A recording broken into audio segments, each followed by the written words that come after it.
Cortes do Podteca. O LSD, eu quero saber sobre isso também, essas ações que seriam, vamos chamar assim, não sei se pode chamar maléficas, né? E que são derivadas, às vezes, de uma intervenção que o homem faz na molécula e a torna tóxica, muitas vezes, perigosa, e que o Dr. Maurício tem uma experiência ampla nisso. Não é verdade, doutor? Acho que a gente pode aí tomar, então, a história do LSD, né? Eu acho que é perfeito. Acho que sim, né? Porque o LSD aí é o carro-chefe, né, dos psicodélicos, né, que a gente chama. O LSD tem justamente essa história, né, de que, assim, até então ninguém dava muita importância, né, para esse efeito alucinógeno, né? A gente já conhecia psilocina, psilocibina, né, uns outros alucinógenos vindo de plantas, né? Mas o LSD foi assim, né, porque ele é uma molécula semissintética. Tá? Então tinha a história do Albert Hofmann, que ele estava tentando sintetizar novas moléculas, claro, para efeitos terapêuticos, e estava trabalhando com alcaloides do ergot, na verdade, né? Que são produtos, são alcaloides produzidos pelo fungo, né? A Clavíceps purpura, né? E que tinha algum efeito, né? Entre-elas a ergotamina, né? Que dá um efeito vasodilatador, enfim. Então ele estava trabalhando ergotamina e outros alcaloides do ergot para produzir um medicamento, né? Também vasodilatador, vasoconstritor, na verdade. A gente ainda usa a ergotamina em trabalho de parto, para inibir trabalho de parto, e usa em remédios para dor de cabeça, hemorragia. Isso. É um remédio bastante utilizado. E que ele tem pouco efeito alucinogênico nessa substância. Mas o Albert Hofmann, começando a sintetizar, quer dizer, fazer reações com os alcaloides do ergot, de repente produziu o LSD, que é dietilamida do ácido lisérgico. Né? Uma reação relativamente simples, por isso que o LSD é uma molécula semissintética. Né?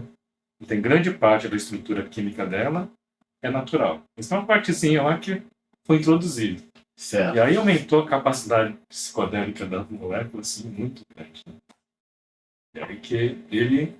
Ele foi contaminado? 1943, Foi contaminado por isso? diz a história que foi acidental, né? E de repente ele tirou ali da gaveta e se expôs acidentalmente e começou a alucinar no laboratório dele. E assim, pode ser acidental porque a dose para causar isso é muito baixa, né? É 25 microgramas, então é um negócio assim, um pozinho, você acha assim, que já deu efeitos alucinogênicos por um bom 18 horas, assim, ficou alucinando.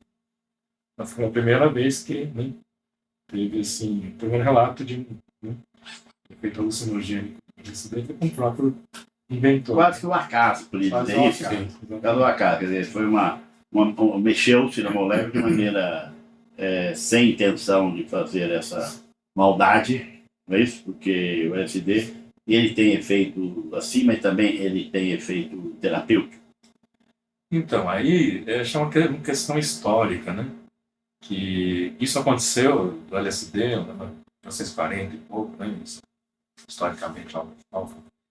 E depois não se achou uma aplicação terapêutica. Ele trabalhava na Sandoz, né? Você me corrija, Sandoz mesmo, né? Sim. E aí não se achou uma aplicação terapêutica daquele composto que dava, na verdade, alucinações. E aí a Sandoz acabou liberando, né, para outras pesquisas, né? Eu acho que não houve uma compreensão naquele momento do que potencial tinha, né?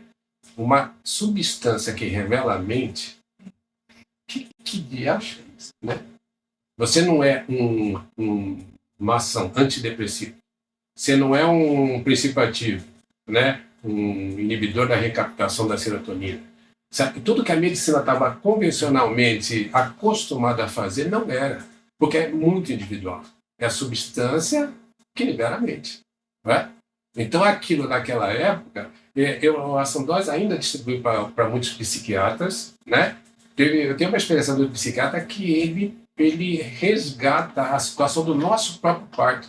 Porque passar no canal de parto, você não sabe se você vai chegar do outro lado vivo ou morto. É tão apertadinho, tão estrangulado, né? Que é a nossa primeira morte. Nascer a nossa primeira morte. Né? E ele, com o LSD, ele resgatava a memória de mulheres e sabia que ali estava o nosso primeiro trauma. Né? Você imagina um parto normal, sacrificado, uma mulher gritando, um bebê estando lá fazendo um movimento para sair, e a Nerita pensa que vai morrer, não vai sair do outro lado. Então, como é que a medicina lá dos anos 40 ia compreender uma dimensão disso? Era muito difícil. Né? Sim. É interessante, porque aí a solução, entre aspas, veio antes do problema. Surgiu antes de você imaginar uma aplicação. Talvez seja isso mesmo que a gente esteja vendo agora, né?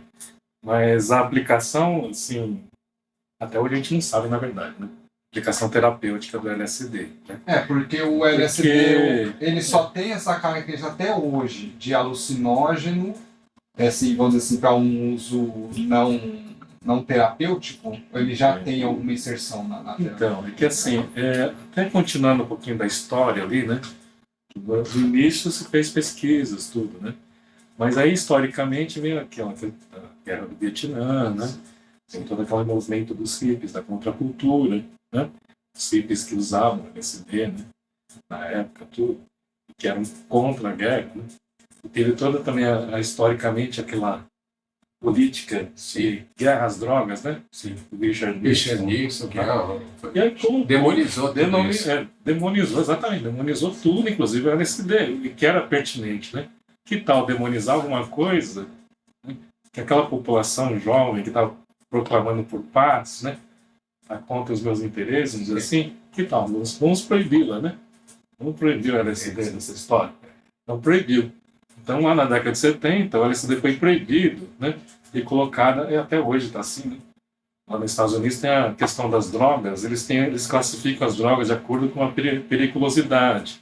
Eles chamam de Schedule 1, Schedule 2, Schedule 3, né? São grupos. O grupo 1 seria o mais perigoso de todos. Eles até classificam como sendo assim, que não grande potencial de abuso e não tem qualquer aplicação terapêutica. E o LSD está lá. Tá lá. Gostou deste corte? Assista no YouTube ou ouça no Spotify o episódio completo.